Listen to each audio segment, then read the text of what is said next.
Hey everyone, the St. George election this year is incredibly important. Go to votestg.com to see who's running and what they stand for, or visit us at our voter booth at Digby's Market, Red Rock Bicycles, or down in the park.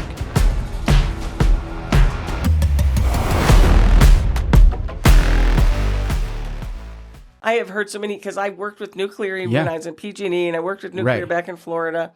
I believe in nuclear. In fact, UMPA is an organization up north that has... UMPA. Okay. And they have Spanish Fork and a lot of those towns around there. And Kevin Garlick is he's the guy that is the second in command there, and he's my friend. We're always talking about these ideas, and we both agree that if they could just put feds could put a nuclear plant in every state, we'd never have a problem, right? Nixon proposed. It was like his first year in office. He said we want to have 1,000 nuclear reactors in the United States by 2000. I think it was the year 2000, and I think right now we're at like 180 or something like that. I mean, France did it. I mean, a lot of people do it, and it's safe. I believe in nuclear. I worked at nuclear plants, but it's very expensive to build, and it's very risk adverse. You know, you can't go into a city of our size and say that you're going to take on that risk of that financial burden if something goes wrong with the building of it. Because the ones I have been involved with, a lot of nuclear plants, they all come in over budget. Well, how much money did all these little cities, Monroe, Santa Clara, and all these guys, to have to throw to that during the construction? Now, I have always been willing to buy. There's a nuclear plant up north in Idaho. I've been with them for about 10 years, these guys saying, just give me a price per megawatt hour. I'll buy it from you. I don't want to own it.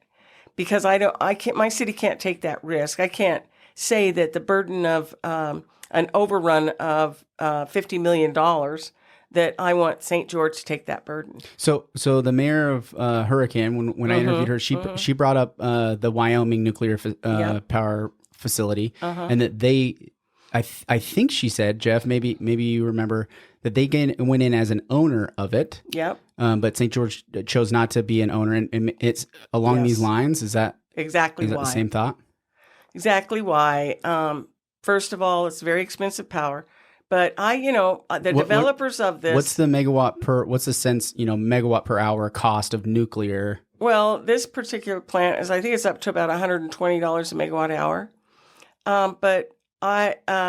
And coal's like how much? Coal's what? Coal's about 50. Hey, Laurie. Yeah. I'm not a nuclear expert, but everything that I've heard and have read about with nuclear is that the upfront cost is crazy, but the long-term benefits of nuclear power are very, very cheap. The long tail. You're absolutely correct. But when I was in Florida, I saw 3 cities go bankrupt because they were involved in a developing Vogue, called a Vogue nuclear plant. So all I'm saying is, it's right. Spent fuel, security. I know a lot about nuclear, and I know that that's true, and that's a true fact.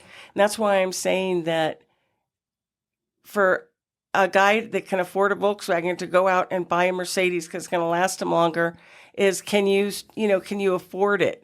And my point is, if the feds would go out and pay for the construction of these plants and then sell us energy like they do with the hydro. Glen Canyon Dam is owned by the feds. And the end users, which are the people that get the generation from it, have paid back all those loans. But they knew what they were paying for. So if the feds would build the nuclear plant, sell the energy to us, I wouldn't mind paying $100 a megawatt hour for it. Here's a fun fact. Yes. Richard Nixon had a plan by the year 2000 to have 1,000 nuclear power plants. He didn't even listen to what I said. He wasn't even listening. Now you know for sure he's not been paying attention to what we've been talking about. I for sure was listening. I said that exact thing. Were you napping like the sign in the front? No. Yeah. The baby's napping. I am the sleeping Jeff's baby. the baby. He's a sleeping baby. So I know that, and I think I was round then, No. She's been doing this for 50 years. So my point was, though, is what would life be like in 2023 if that came to fruition? Because I don't think that even really got off the ground. No, it didn't. But, there was a lot of things happening then.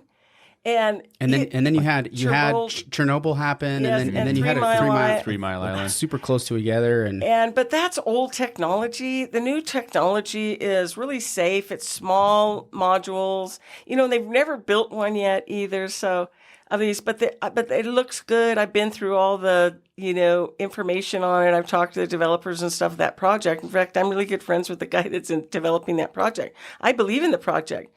But which project specifically though? The Wyoming project. And what's it called? It's called I don't know. It's UAMS's project, but I can't remember what the name of it is. Wyoming Nuclear. I'm sure it'll show up on Google. But the thing is that I believe in it and everything. I just don't know as an employee of a city to say that I think that financially the burden is something that we should take on. Now, if they want to sell us energy that I know how much I'm going to pay for it, I'm willing to go out on a limb for that.